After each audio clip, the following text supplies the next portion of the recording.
Sports injury बहुत ज्यादा common है और सिर्फ उन लोगों में नहीं जो स्पोर्ट्स खेलते हैं, उन लोगों में भी कॉमन है जो स्पोर्ट्स दूर दूर तक जिनका स्पोर्ट्स से कोई नाता नहीं है।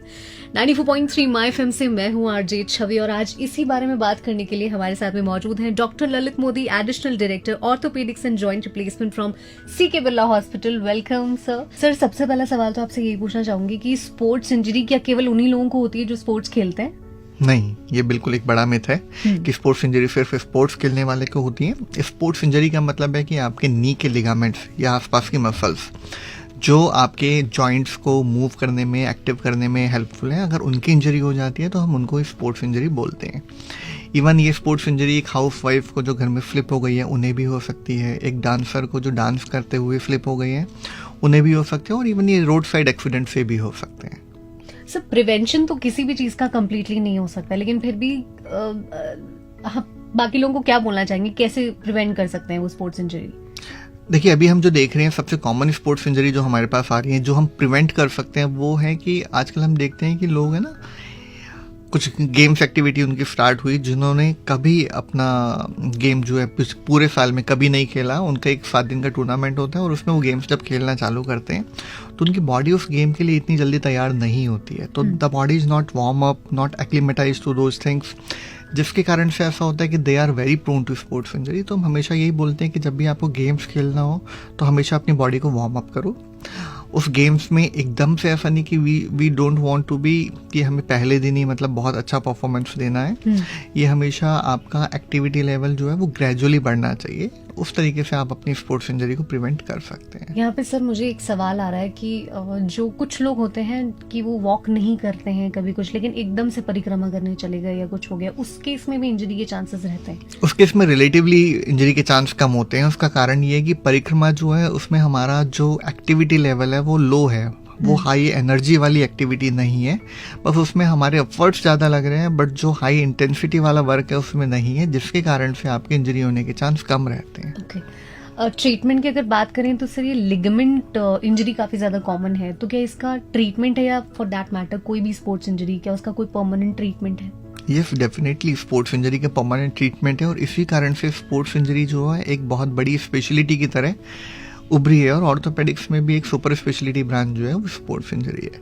तो इसका पूरी तरह से ट्रीटमेंट पॉसिबल है। वी नो कि कौन से लिगामेंट है जिनमें हीलिंग कैपेसिटी अच्छी है, जिनमें हीलिंग कैपेसिटी अच्छी है उनको हम आइदर प्लास्टर से, ब्रेसिंग से, फिजियोथेरेपी से और रेस्ट से उनको हम पूरी तरह से ठीक कर सकते हैं। और कुछ लिगामेंट्स ऐसे हैं जो हील नहीं हो सकते, उनका एक छोटी सी आर्थ्रोस्कोपिक या मिनी की होल सर्जरी हम कह सकते हैं, उसके थ्रू हम उसको पूरी तरह से ठीक कर सकते हैं।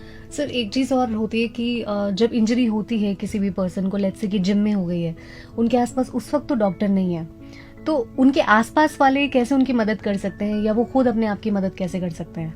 देखिए, जब भी स्पोर्ट्स इंजरी होती है तो उसमें हमेशा आपके इमीडिएटली स्वेलिंग आ जाती है, पेन काफ़ी होता है, और उस टाइम पे हमें फर्स्ट एक प्रोटोकॉल है RICE, rice protocol. Rice protocol का मतलब है आप रेस्ट कीजिए, यानी जो भी जॉइंट आपका इन्वॉल्व हुआ है उसको रेस्ट चाहिए। आई का मतलब है आइस, आप आइस यूज कीजिए।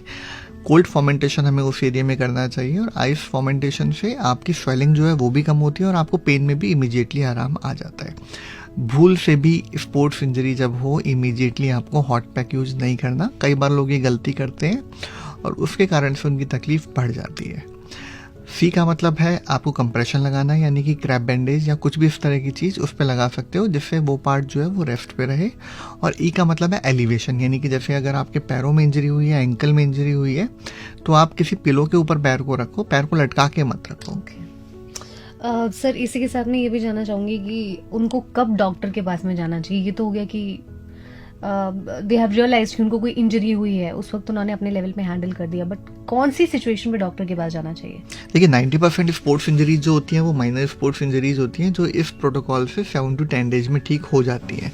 बट अगर उसके बाद भी पेशेंट को लग रहा है कि उसकी स्वेलिंग कंटिन्यूसली बढ़ती जा रही है, उसका पेन जो है वो अभी भी काफ़ी ज़्यादा है, सिंपल एनाल्जेसिक से भी कंट्रोल में नहीं हो रहा है, चलने में उनको ऐसा लगता है कि नी बैलेंस नहीं कर पा रहा है, वो कंडीशंस ऐसी होती हैं जब हम उनको बोलते हैं कि अब आपको डॉक्टर को कंसल्ट कर लेना चाहिए।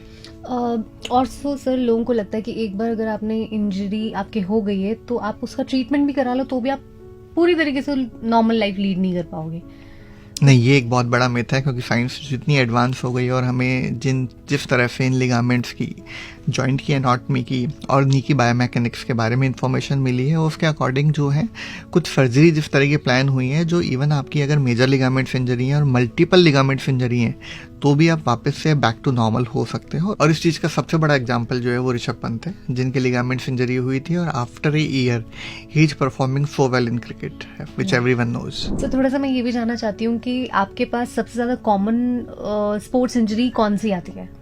अगर मैं सबसे कॉमन स्पोर्ट्स इंजरी की बात करूं तो नी इंजरी जो है वो सबसे कॉमनली हमारे पास आती है, और उसमें भी लिगामेंट्स जो होते हैं जिसमें एंटीरियर क्रूशिएट लिगामेंट या मेनिस्कस टियर, ये सबसे कॉमनली हमारे पास आते हैं। सो ये स्पोर्ट्स इंजरी के सिम्टम्स, जैसे आपने बताया कि स्वेलिंग है, लेकिन कई बार हम लोग देखते हैं, जैसे कि मैंने कुछ आसपास देखा है कि स्वेलिंग नहीं होती है बट स्टिल वो एक पेन बना रहता है, तो क्या वो भी स्पोर्ट्स इंजरी का कारण है? अगर एक पेन कंटिन्यूसली बना हुआ है और कोई ट्रॉमा की हिस्ट्री नहीं है, कोई इंजरी की हिस्ट्री नहीं है, तो जनरली वो किसी और कारण से होता है, वो स्पोर्ट्स इंजरी के कारण नहीं है। ओके, तो जितने भी लोग अभी आपको देख रहे हैं उनको आप क्या मैसेज देना चाहेंगे?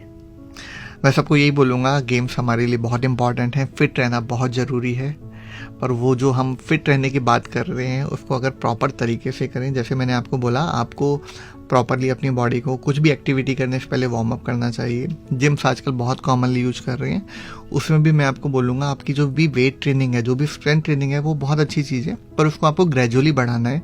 अगर आप उसको सडनली करने की कोशिश करते हो तो आप अपनी स्पोर्ट्स इंजरी कर सकते हो।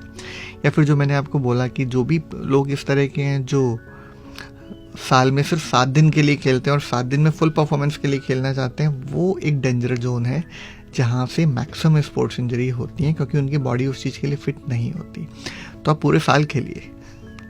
Thank you so much sir for being with us. बहुत एक्चुअली काफ़ी इन्फॉर्मेशन हमें मिली कि स्पोर्ट्स इंजरी को हमें कैसे डील करना चाहिए, और अगर आपकी कोई स्पोर्ट्स इंजरी होती है तो you can definitely get in touch with doctor Lalit Modi from CK Birla hospital.